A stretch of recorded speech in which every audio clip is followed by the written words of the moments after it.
Hello, listeners. It is Junior and this old fart.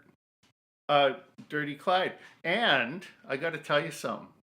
I saw Avengers Endgame, Oh yeah, and there was a really serious, really emotional scene yeah, between Pepper Potts and Tony Stark. yeah.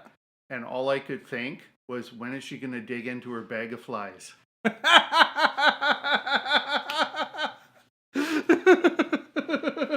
I actually laughed out loud in the theater Oh at the no! most inappropriate time in the movie. Oh no! At any other time in the movie, you could have laughed out loud, but not this time. Oh no! That's not And good. folks, that's not even a spoiler alert. I did that without spoiling it. Welcome to the Canuckonomicon. Welcome, everyone, especially to those of you who've been waiting 2 weeks to listen to this one, because it is a two-parter. I will say you could have probably listened to the first one and not lost much on this one, but anyways. Today we're back in the Nakani Valley, up in the north there. Last week we talked about the McLeod brothers, who were mysteriously beheaded and left for dead in the harsh wilderness of the Canadian subarctic. And this week we're here.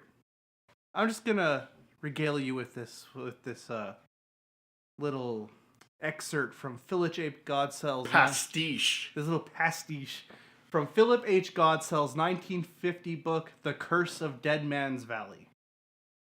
That he had nowhere seen the slightest Indian sign bore out the reports that the country was taboo, and recalled the superstitions that it was haunted by a race of prehistoric troglodytes, or Nakanis, as they called them, with repulsive gargoyle-like faces, who lived in caves cut from living rock, creatures reported to be twice the size of humans, who never missed the chance to carry off unwary hunters in their powerful gorilla-like arms. Doesn't that remind you of that movie we saw? Bone Tomahawk. Bone Tomahawk. That's a great movie, by the way. Not for kids, but for grown-ups, for sure. One of the best horror flicks, I think, of our generation. It wasn't even horrifying. It was... No, it was pretty horrifying. Seeing a man get bisected is pretty scary. Yeah, I guess. He doesn't want to admit that he was probably a little scared. No, it wasn't. Didn't he have like a can, like a seared can in his gut? Yeah, that too. Is that what it was? Yeah, that was pretty... Yeah, it's it's a great movie, but yeah, it's about troglodytes living up in the caves, a little further south than the Nakani Valley here, but yeah. Kurt Russell. Yeah, so guys, Canada has a huge number of Bigfoot and Bigfoot related stories, and the Nahanni Valley is no different than the rest of Canada that way. It is got, I think, some of my favorites. It has some really wild ones. And in this case, we are talking about something known to the Slavey, Casca, and mountain tribes as the Nakani. The Gwich'in, who lived closer to the tree line, a little further north, called them the Mahoney. The Koyukon of the Yukon River Valley called them Nakantlia, meaning sneakers. And there was a Tenaya of Southwest Alaska. They also call them the Nakantlia. Among prospectors, they had a number of their own names: Bad Indian, Bellowing Man, and Bushman. So we're talking about a Sasquatch, guys. Pretty much. Or some kind of feral human. Yeah. Hominids. We have another story that we're going to talk about a little later that I think is a little closer to the feral man idea.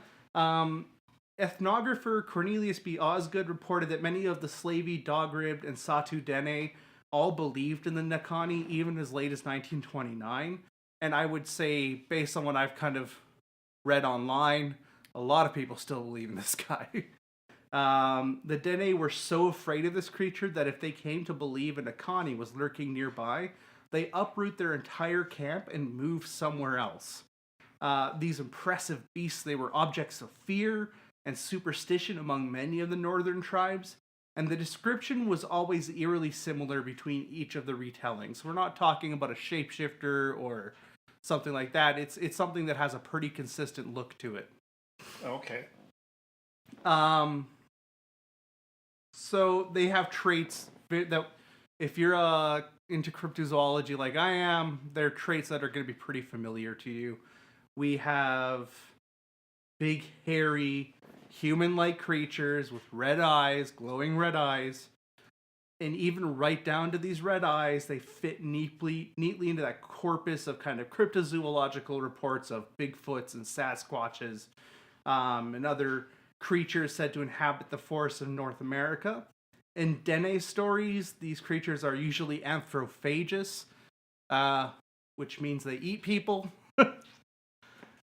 People like to say cannibal. That's not true, because they're not human. Yeah. So they're not cannibalizing. Right. But they're anthrophagous. They eat people. And the Nakani are something other than human. They're swamp apes, bush apes, North American forest apes. Philip Godsell, who I quoted earlier, also specifies something that is very common among all these Bigfoot and swamp ape stories. They are, and I quote, evil smelling. Oh, so they smell like grizzly bears. Yeah, they don't smell great. Another writer named Aberhart said they have a nauseating odor. Some indicate that unlike most Sasquatches or Bigfoots, the Nakani do wear some clothing. Head wraps and hard-sole shoes are often described. They use primitive tools like stone clubs, which this suggests to me a greater intelligence than most suspected kind of hominid-adjacent North American wood apes. Which is my term for the Bigfoot. North American wood ape. Well, as opposed to the North American city ape, which is the human. No, this implies a kind of a greater level of intelligence than we normally see in a Sasquatch or a Bigfoot. Interesting. I mean, hard-soled shoes. Yeah. And head wraps. But otherwise, they run around totally naked. Well, they're covered in fur, so... Well, I guess they don't really, but why would they then need footwear? They would have... There's kind of big, thick feet, I guess. Yeah. But, I mean, even just to keep something sharp from getting in there and getting infected. Yeah. The same reason why humans in deserts wore hard-sole shoes. So, like, you'd make, like, a little thong or whatever, right? So not necessarily a boot. Yeah, out of like, whatever's... Wood, probably. Yeah. There are a number of theories floating around about who the Nakani are. They have traits that some have suggested they might be Denisovan or Neanderthal relatives, perhaps even a human Denisovan hybrid, which did live in Asia. Yeah. Prior to the first arrival of humans to North America. While we know a fair amount about the Neanderthal, the Denisovan we don't really know that much about. The few bones we have are finger and toe bones. We have a mandible, some teeth, which suggests that the Denisovan were robust and heavily built like Neanderthals. But beyond that, we don't know much. We don't know if they were hairy. We don't know if they were not. We don't know if Neanderthals were hairy, for that matter. There is some evidence to suggest that Neanderthals had hair. One of the big pieces of evidence is that they don't appear to have worn more than decorative clothing, despite living in Europe. Right. And Europe was quite cold at the time. On the other hand, we do have accounts of Aborigines in Australia sleeping in the snow with little more than a blanket. And they don't wear a lot of clothing either. So, did they need clothing? Probably. I mean, thinking about how even Albertans get desensitized to the cold to some extent. Yeah. So I was out yesterday and it was 0. Yeah. +2 max. And in the States, that would be about 36 degrees. Yeah. And I was in my shirt sleeves doing some yard work. Yeah. And I felt perfectly Yeah, fine. as long as you keep moving. Yeah. So, is it possible that... But on the other hand, winters are a lot longer in, Europe than they are in somewhere like Australia. Right. And like, so an Aborigine, and even winter in Australia is pretty mild compared to up here, even in the mountains, which is where this is no doubt being recounted from. Having a couple accounts of some Aborigines sleeping in the snow, not really the same thing as going year round, or not year round, but for half the year in like below zero weather, Right. without any clothing. Right. So that suggests, and the reason why this is kind of a debate is because the Neanderthal is shown to kind of have split off after humans developed, like hominids developed dark skin, Right. and dark skin is kind of tied with our hairlessness. Right. So when they first developed dark skin in Africa is when they stopped having hair on their bodies. And the Neanderthals split off after that point and then moved to Europe. And so is it possible that what we have is actually Neanderthals developing hair again, which is a thing that happens? Like, it is certainly a possibility. Well, and I would say evidence seems to suggest that that's the case. Mm-hmm. It wouldn't take many generations for that to happen. No, just one or two. And they could easily have crossed that Bering land bridge. Yeah. The same as any other group would Yeah. have. And they are pushing back further and further and further the dates at which humans or hominids existed in North America. Well, and we bringing that up, evidence does suggest that despite previous assertions that hominids have existed in North America not that long, we have evidence that suggests they've been here for possibly 50,000 years. Some even saying as many as 132,000 years. Mm-hmm. We're talking 130,000 BCE. Right. So that's a lot longer than previously thought. And we also keep pushing up the date to how long Neanderthals are coexisting with modern humans. Right. So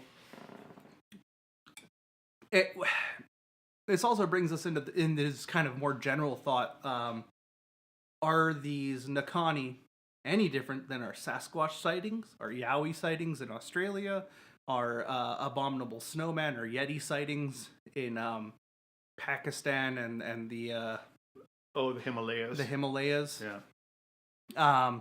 I will say, talking with my friend who lived in Pakistan for a few years, he says their Yetis are quite a bit different than the Yetis further north. Mm-hmm.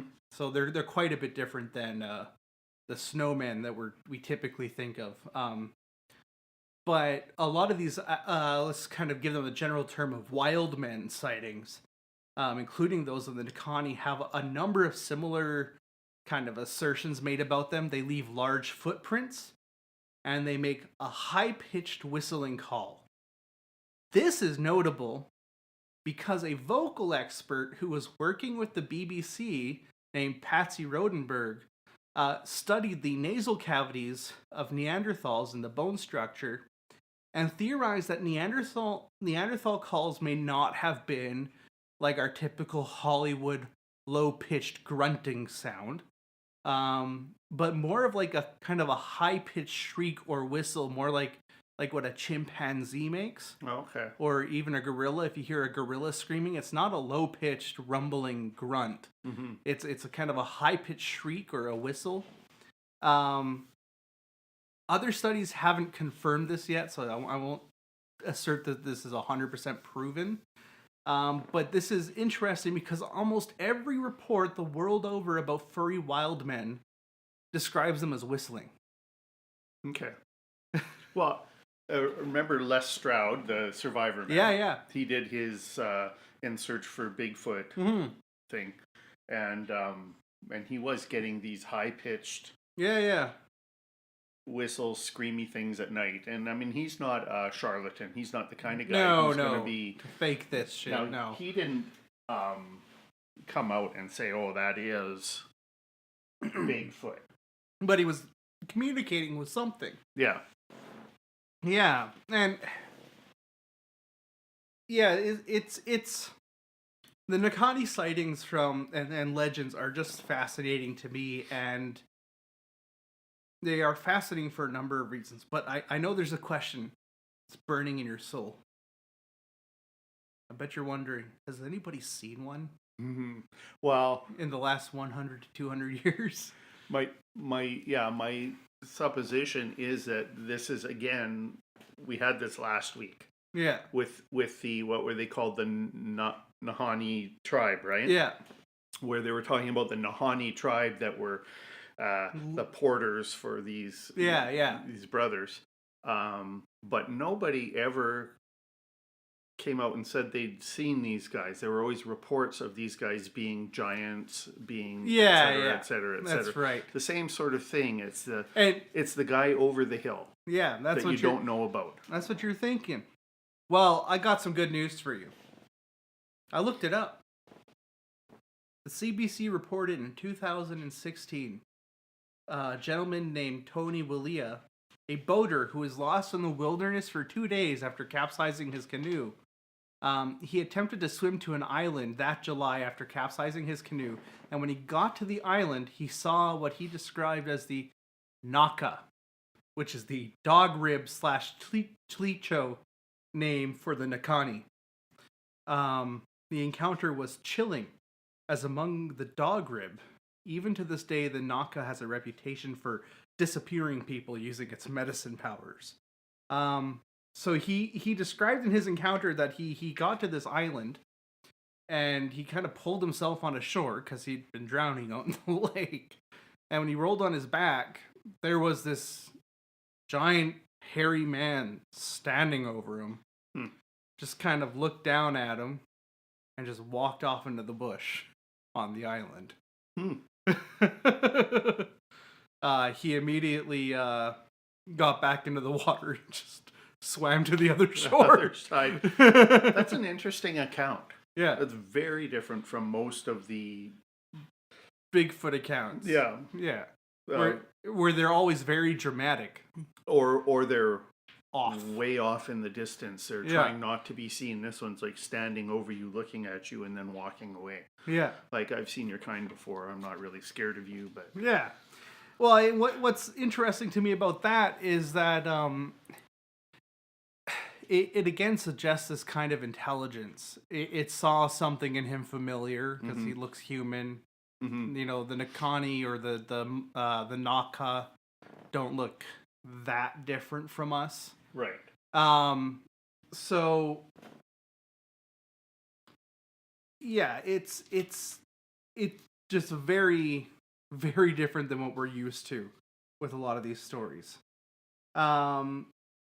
This is only one of the creatures that is said to inhabit the Nahanni Valley. Okay. So I know we're not that far in. We're only about 20 minutes in, not even. And I'm already done talking about the Nakani. Well, there's a whole bunch of North American forest apes that supposedly live in the valley. We've also got the Tingi Rui, said to be a tall, ape-like beast with yellow eyes and a black face, which was specified by author Michael H. Mason to be distinct from the Mahoney or the Nakani, and was considered less terrifying. Oh, yeah. He's the kinder cousin. Yeah. There's also an invisible wild man named the Not-In, blamed for kind of acts of misfortune, such as falling tree limbs. And the Tlingit Kushaka, also known as the Land Otter Man, though it's more known along the northwest coast of British Columbia, not as much in the Nahanni Valley. The Land Otter Man is said to only save people from drowning so that he can steal their souls. Now those are obviously mythologized accounts of something. Yeah, bad luck, etc. Trees falling. Okay, let's blame it on the invisible guy. Yeah. We also have a huge number of Witiko or Wendigo myths in the region. Right. Which I'm going to do a whole episode on later. I'm so excited. We're going to have to watch Ravenous before we do that. Oh, is that about Wendigo? That's about the Wendigo. It stars the guy who plays Damien Dark in Arrow series. Oh. Yeah. Yeah, the Wendigo is interesting because it's a entity that's kind of terrified myself and other Canadians. There are legends of the Wendigo that go across all the First Nations people, the Algonquin, Inuit, Dene, Cree, even the Chippewa down in Minnesota have legends of it. Right. It's just fascinating. And also a formidable opponent of Superman.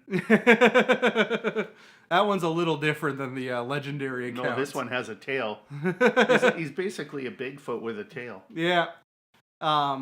Yeah, and like the Wendigo has kind of been just absorbed into the kind of broader corpus of North American mythology along with things like the Thunderbird. Right. It's just become a thing that we talk about in North America as part of our own mythology, the same way they talk about leprechauns and fairies over in Europe. Mm-hmm. We also have a kind of if we kind of narrow our search back to the Nahanni Valley, we have a more spiritual shapeshifter called the Nequetzaltara, or literally things, who were said to be the demonic minions of the evil spirit or Deathbringer, a powerful entity that the Dene feared. The Nequetzaltara were believed to appear in numerous physical forms, including that of a great whale or a dragon. They're also said to shapeshift into a myriad of goblin and werewolf-like shapes, each with a distinct name, including the Yes You, which Father Jet, Jesuit missionary to the area in the 19th and 20th centuries, described as being similar to the French loup-garou. Okay. Which is werewolf. Yeah. Yeah. That's right. And in fact, the rougarou, pronounced with more of a hard R at the beginning, is a common myth in Métis folklore. It was the Métis believed that you become a rougarou if you disregard Lenten fasting laws. It's you laugh. They take it real seriously. Yeah, well, I know. It's just they have such an interesting mix of kind of it's a syncretization. It's a very syncretized kind of folkloric and religious tradition that they have. But all of these beasts are, they're fine. Mm-hmm. I really want to talk about my favorite little cryptid from the Nahanni Valley. Right after this.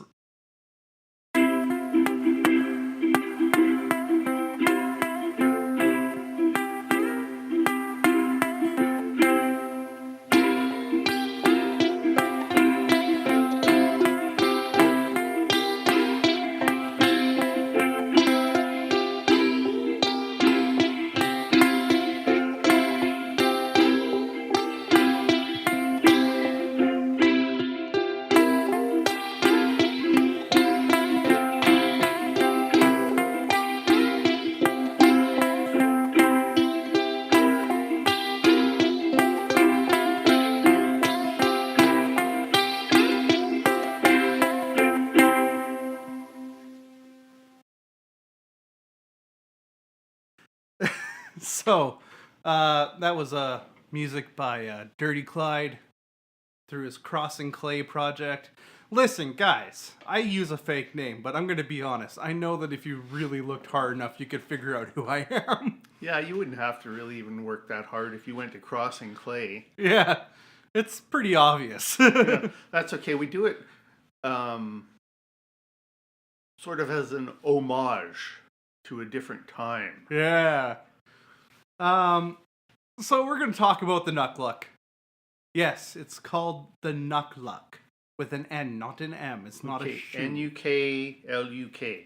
Hyphen L-U-K, yes. Yes, Nukluk. Nukluk.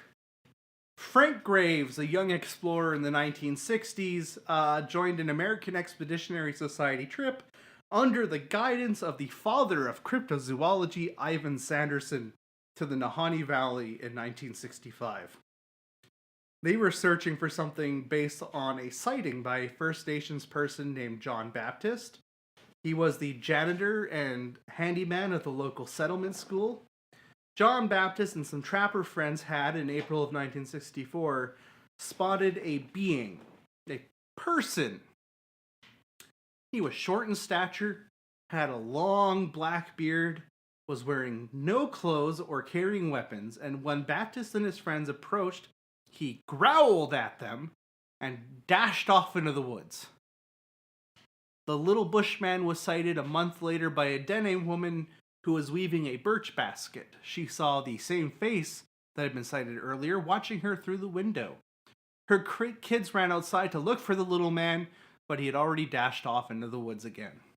Frank Graves got this last report secondhand because her husband wouldn't let her talk to him, but he believed the report nonetheless. He said that the person he got the account from was a trustworthy source. Finally, Frank's favorite story was told to him by 14-year-old Jerry, who a local school teacher referred him to. According to Jerry, he and his father sighted the creature after their dog had been making a big stink outside. This time, the little creature was quite furry, not just a big beard, but furry. And he was said to be watching them for several moments before he dashed off into the woods. This creature was said to be wearing an animal skin around its waist and carrying a stone club. It was said to be small and black, with fur light brown in color, about 5 feet tall, and wearing rubber boots. Sounds like an Ewok. Oddly enough, despite the description of rubber boots, there were tracks found at the scene similar to those of a bear, like an elongated bear print. Right. With claws on the end. Could this sighting have just been a black bear? That's my first question. Maybe these people just saw a black bear. It was dark out. They couldn't see very well. Mm-hmm. But then why the club? Why the loincloth and club? Well, since the other sightings didn't remark about any kind of tools or clothing, I'm wondering if this third story was now we've heard the other accounts. Two. Yeah. And we saw a similar thing, but we added a bit to it. Yeah. Maybe. I personally, I think the Nuckluck's real, and I think he's our friend. Nuckluck's our friend. Nuckluck's our friend. Yeah. Offer him a carrot. Whether or not the Nuckluck is an ape-like creature or a humanoid is up for debate. Given the number of legends concerning Arctic dwarves that live in the area, I tend to think the latter. In 2017, Anthony Roach reported a sighting of an Arctic dwarf near Victoria Island in Cambridge Bay, which is located deep in Nunavut. Cambridge Bay is only home to about 1,900 people, making it a very sparsely populated area, which would be an ideal stomping ground for a tribe of Arctic dwarves. Roach reported that he spotted a little man stealing fish from his and his girlfriend's cabin, wearing a strange orange coat and caribou skin pants. The man, he believes, was an Inuagulik, which is kind of an Inuit folk creature. And when he told his grandparents what he had seen, that's what they told him it was. And they're like, but that's impossible because they're not supposed to be real. Right. So obviously we have these reports of kind of these Arctic dwarves living in the region for eons, like for a long time. And the Nuckluck's just kind of, it's my favorite kind of cryptid story. Yes. We're talking like just a creature that shows up, gets sighted several times, doesn't really do anything, and then just disappears. Yeah. Yeah. But with each report, it gathers steam. Yeah. And substance. Yeah. I mean, I can see a diminutive person. Yeah, and being out there. That's kind of my thought. And sort of being sighted the first time. And he's not that diminutive. He's 5 feet tall, which is short, but it's not like... Depending on when those sightings were made, I mean, the average height of a human being... Well, we're talking the 60s. It's not that long ago. Okay. So... Yeah. So, I mean, It is still the North, and like, yeah, they're shorter than Europeans. Europeans are just very tall people, and there are only like a few ethnic groups that are taller than Europeans. Mm-hmm. So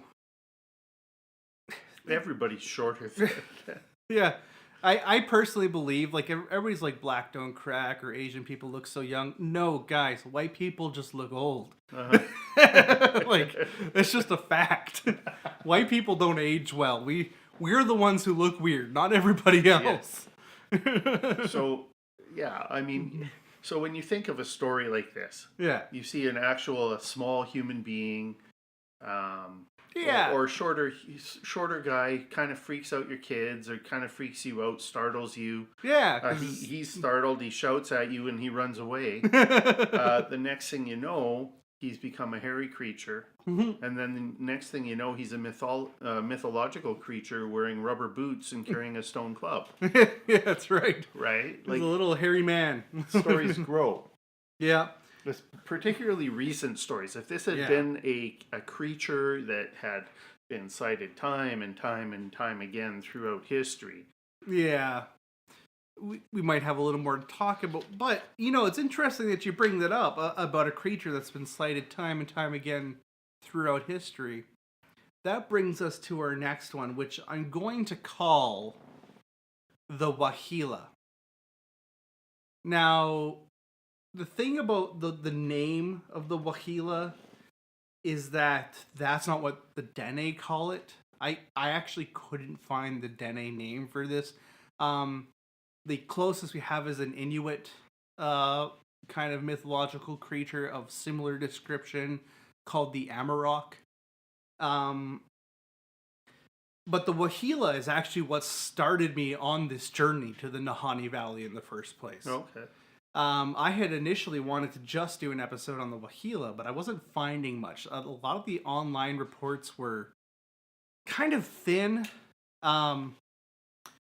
which for me was really problematic in the sense that I want, when I talk about cryptids, and I know this can seem like an oxymoron to a lot of skeptics out there, but I want sources that, to me, are a little more reliable than just the cryptids wiki online.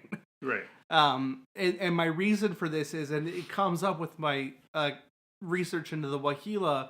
The Waheela is described as this head-stealing monster, and in my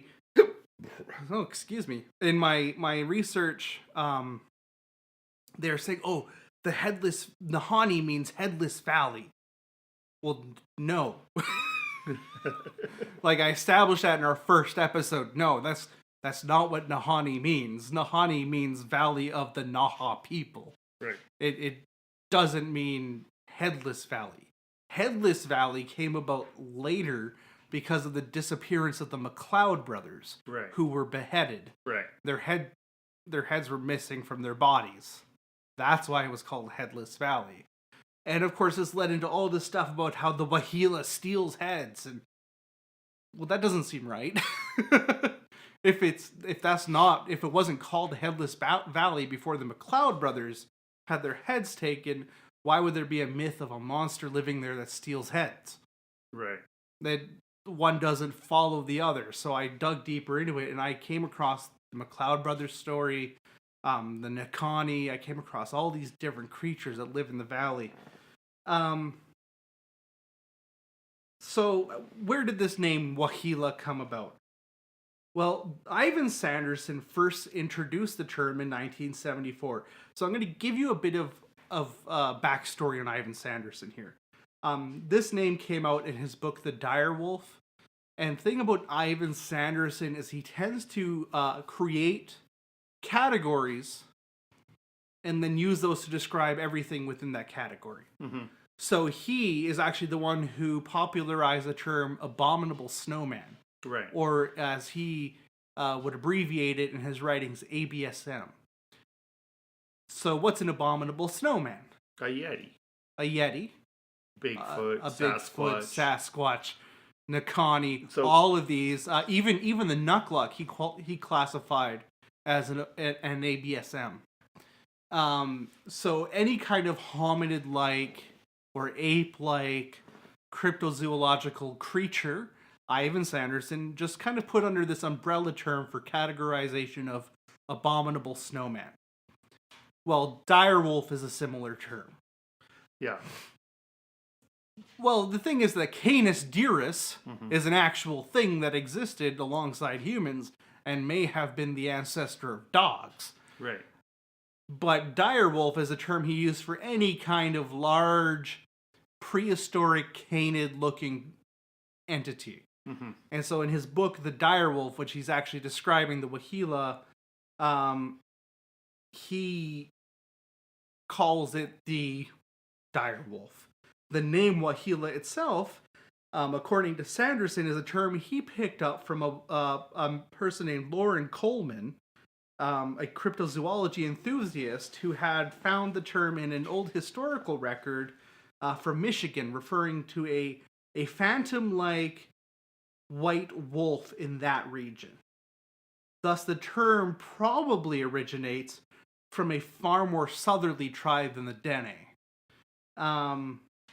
Hammerson Peters, the author of my main source for these two episodes, Legends of the Nahanni Valley, he actually attempted to track down this article in Michigan, and the closest he found was an article referencing a Chippewa story of a pair of hunters who encountered a Wendigo. And not really anything resembling a Waheela. Like, the Wendigo was given, in this case, some kind of canid trait, as we'll get into in that episode, that there's a whole bunch of different kinds of Wendigo. Right. Ivan Sanderson and Lauren Coleman were both serious folklorists, though. So this probably isn't the story. Like, I don't think they made up the term. But the collection that they are referencing is unclear.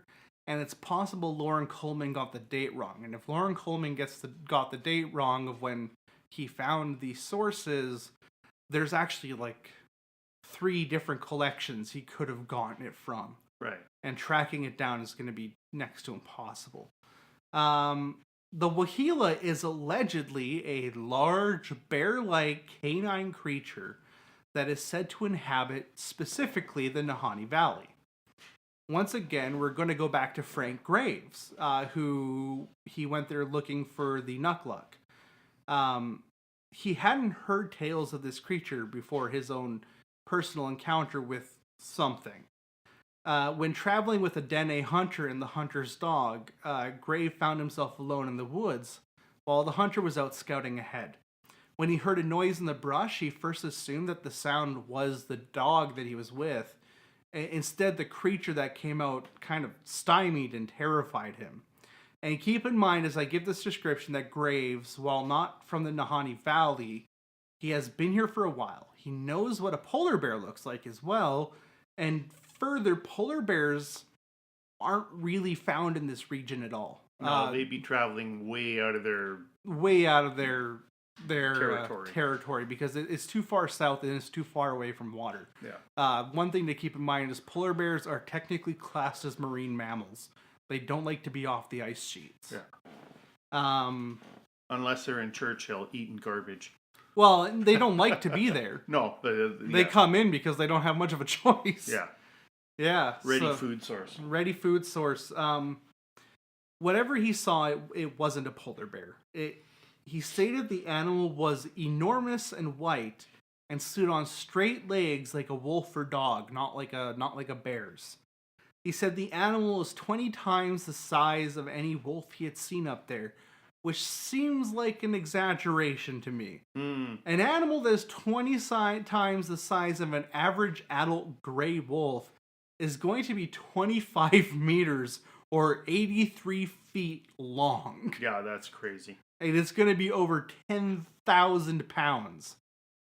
Later, Graves apparently gave more information to Ivan Sanderson, who stated that the animal was about 3.5 feet tall at the shoulder, considerably smaller than his earlier and no doubt more exaggerated account of 20 times.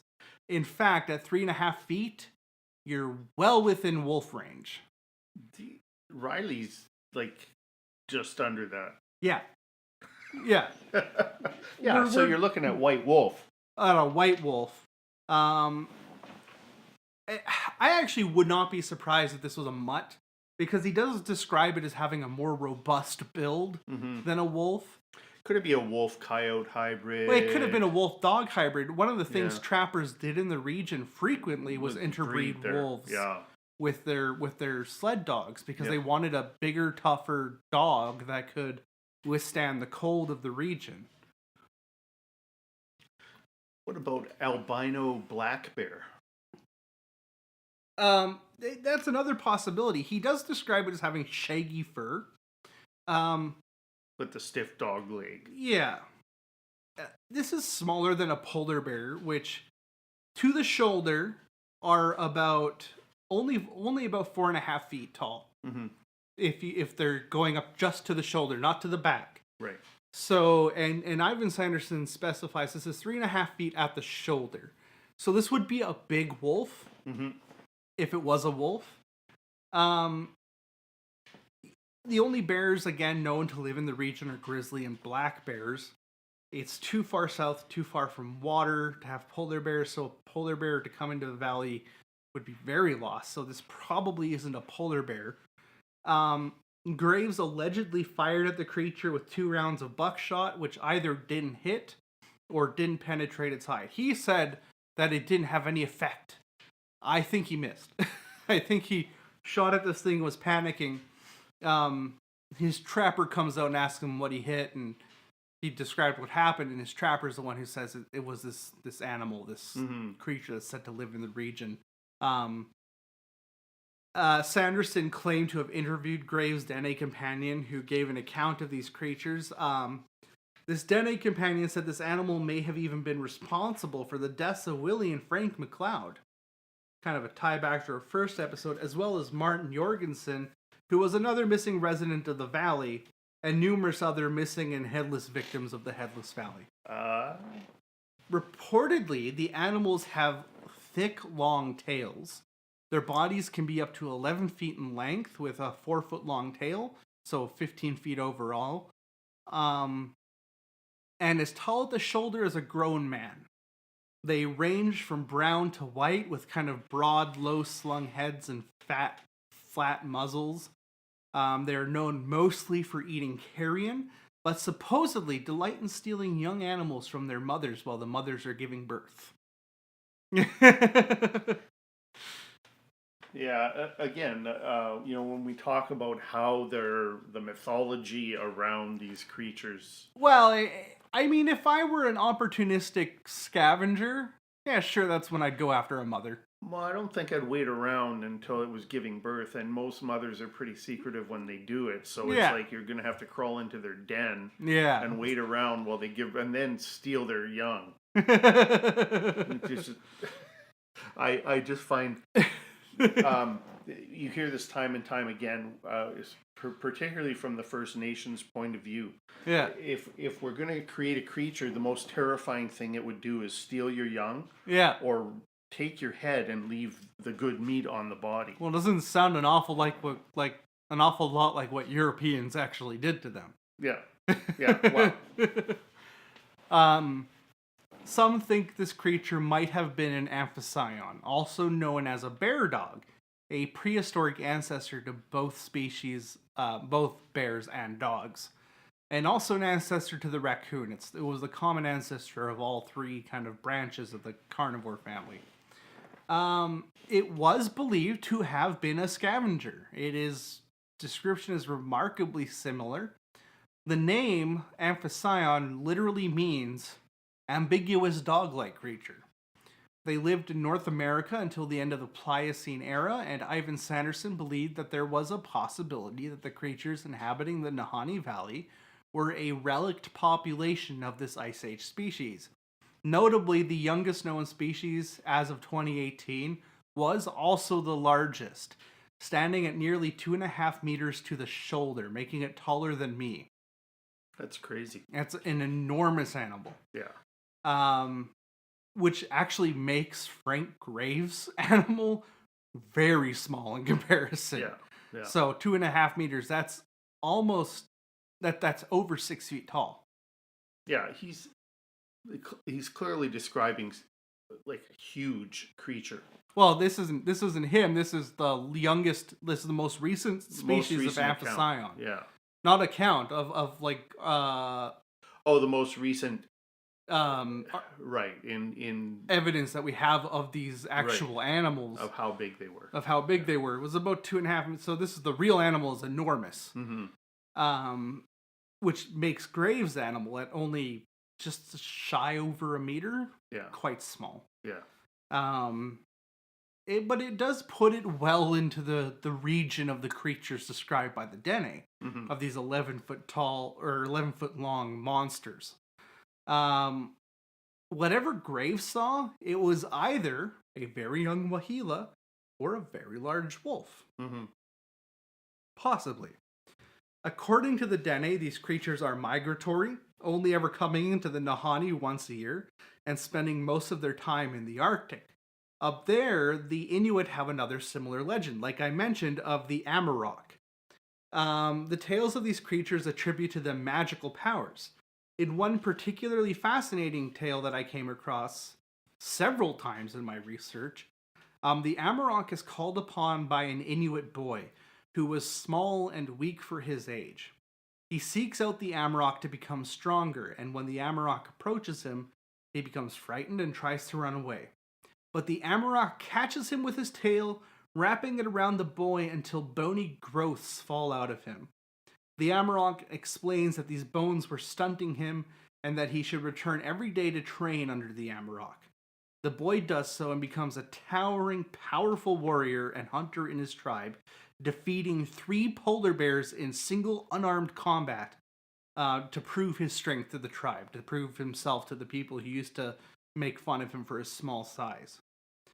The main enemy of the Waheela is a creature said to be a creature known to as the Nahanni lion, which is possibly a relic of the North American cave lion. And given that its diet seemed to consist of everything from grizzly bears to the Waheela to woolly mammoths that were said to live in the region. So cave lions were a real thing as well. Yeah. They were just basically bigger lions that lived in North America in kind of the late Ice Age. And alongside humans. Right. So this brings up an interesting question. Does the Waheela or Amarok or the Nahanni lion still live in the region? Or are these Dene stories possibly ancestral memories passed down via oral tradition of a time long ago when hunters first came to this land?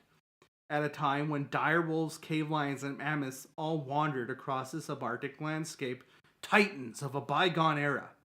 Entirely possible. If we assume the Waheela is an Amphision, that theory actually won't hold up. Amphisions went extinct long before humans ever came here, and really long before humans were ever around. Anatomically modern humans, they went extinct over 1 million years ago. Right. And they were said to live in North America just around that time. On the other hand, if we amend our theory and say that this was another unusual canid species, Canidirus, or the direwolf, which was, as the name suggests, just kind of a big wolf. Yeah. It was also known for having kind of almost more bear-like features. It had a kind of a more snub nose. Right. And was a scavenger. Canis dirus is believed to have been the ancestor of the modern domestic dog, and they lived here less than 15,000 years ago. And given that humans first came over 28,000, possibly as early as 320,000 years, following herds of mammoth, that makes this far more likely. As well as this overlapping with the North American cave lion, who actually outlived the direwolf and lived here until 11,000 years ago. Okay. At which point it went extinct. So we're talking, could these be oral legends of a time when the Dene were still hunting mammoth? Well, I like your theory there, and I like it for a couple of reasons. Primarily because the oral tradition is strong. Mm-hmm. And I think oral tradition is so much stronger than any traditions we have of passing on information today. Mm-hmm. Now it's more passive. If you want information, here's where you get it. Yeah. For these people, it was how you taught the next generation. Well, it even was for us for a long time. Yeah, these are our food sources. These are the things that might get in the way of our food sources. These are the things that might be dangerous to us. And there aren't an unlimited number of species out there. No. So these would be among the species that were spoken of. Well, and you think about things like cave lions and dire wolves. These are enormous animals. Mm-hmm. They hunt humans, mm-hmm. especially before, this was long before the advent of firearms. Like, the only reason why lions and tigers stopped hunting humans in Africa and kind of Southeast Asia and stuff is because we got guns. Well, the advent of metalworking made killing much more efficient. Well, not even metalworking, because they still hunted humans basically up until they started getting hunted for game. They're starting to hunt them again. Yes, in some in some areas they just never stopped. Yeah.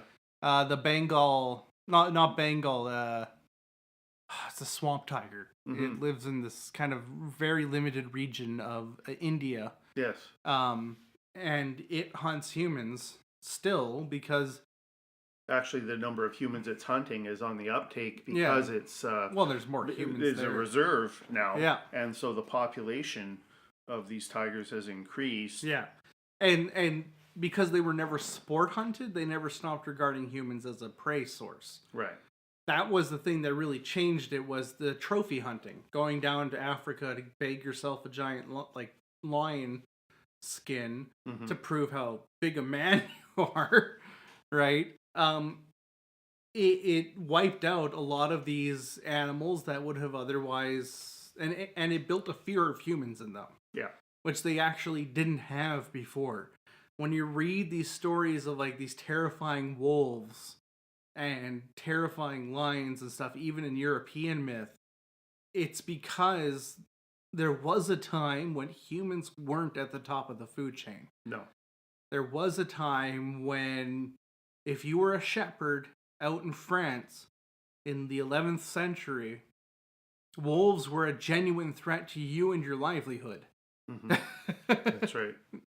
They weren't an abstract... Because all you had was a stick. Yes, if you're lucky, you had a sling. A sling or maybe a bow or a spear. Mm-hmm. If you were lucky, but that's not going to do much against a pack of wolves. No. So it was a very different time, and here we're talking prehistoric. We're talking Stone Age technology. Mm-hmm. You've got a sharp stick. Yeah. Or a stick with a rock. Or a stick with a sharp rock attached to it. Attached to it, yeah. So we're not talking people that these would have been a small threat to. These would have been a very real, very present threat in their everyday lives. And mm-hmm. It's just fascinating to think about that this is really not all that long ago. No. In the grand scheme of things. We're talking about modern humans who lived alongside animals that have not been around for almost the entire development of modern civilization. Mm-hmm.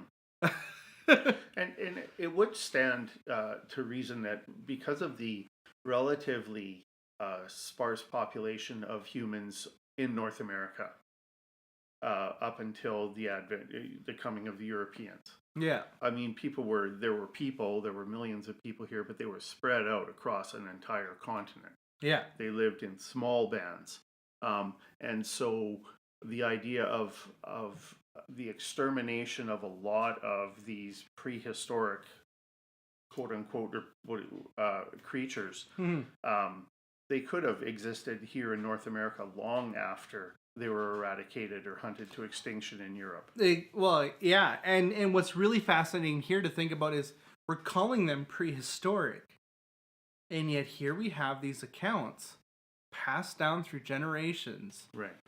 That could very well have been of these animals, and of these animals' hunting practices, of these animals' behaviors, and we kind of just discard them as as mythological creatures, right? Because they aren't part of our history. Because they're not white history, right? Which is, or they're not written down. Mm-hmm. There's this weird kind of supremacy that we give to written historical accounts than we do to oral accounts. Which is interesting because the written history has been changed so many times. Well, probably at least as often as oral history. Yeah. And it keeps getting rewritten. Take the number of accounts of Harold's defeat at Hastings. Mm-hmm. And it depends on who you ask. Yeah. Whether it was a glorious, proud defeat or one destined by God or one... or of a man just standing up against insurmountable forces. Like, it's fascinating just how biased written history can be. Well, the various accounts of the Battle of Agincourt, Henry IV, mm-hmm. miraculously his troops survive, but it was really luckily not miraculously. Yeah, I mean, they were at the top of a rise. The French had to get up the rise in their full armor. Well, that's not even luck. That's and they tactics. Were mired in mud. Well, that's basically what happened. It's so similar to Hastings, where really Harold's defeat at Hastings was the miracle, mm-hmm. because he had an army lined up with. I'm getting so off track here. So off track. Off track. What we're talking about is history and how, from different perspectives, history looks different. And so, with an oral history, mm-hmm. you're going to have the same. You're going to have ambiguities. The same way you're going to have with any history. Yeah. And what is so fascinating to me is that, while we discard all these oral histories, especially of the Nahanni Valley. You talk to these people, they're talking about enormous animals with long noses, mm-hmm. which the archaeological and the that other one where they dig up bones, paleontological research has all borne out. Mm-hmm. It's all borne out that humans were there. Humans followed long-nosed animals, mammoths, mm-hmm. to North America. Humans lived up there, which I guess to us must just seem ludicrous because I don't know. Europeans have this thing about nomads. We just mm-hmm. can't wrap our heads around the idea that we were ever nomads, or that people would actually thrive as nomads. Yeah. We have a very difficult time as a species thinking of ourselves as anything other than what we are right now. Yeah, it's true. And it's so bizarre, and this kind of weird kind of European obsession with agrarian society as being necessarily more advanced mm-hmm. than nomadic society, when I would say history hasn't borne that out at all. There have been a number of very advanced nomadic societies over history. If peaceful coexistence were a predeterminer of civilization, agrarian societies fail. Oh, goodness. Hard, because we have to defend our resources tooth and claw. Right, otherwise you die. Yeah. And I would also say, on a similar note, I think really the only thing that kept North Americans, native, like First Nations people, from developing technologically to the same point as Europeans was access to surface metals. Yep. They just did not have the same access to surface metals and to transition metals like bronze and brass that we did over in Europe mm-hmm. and in the Mediterranean, because otherwise some of their cultures were just as advanced and just as capable of building superstructures. Right. We have entire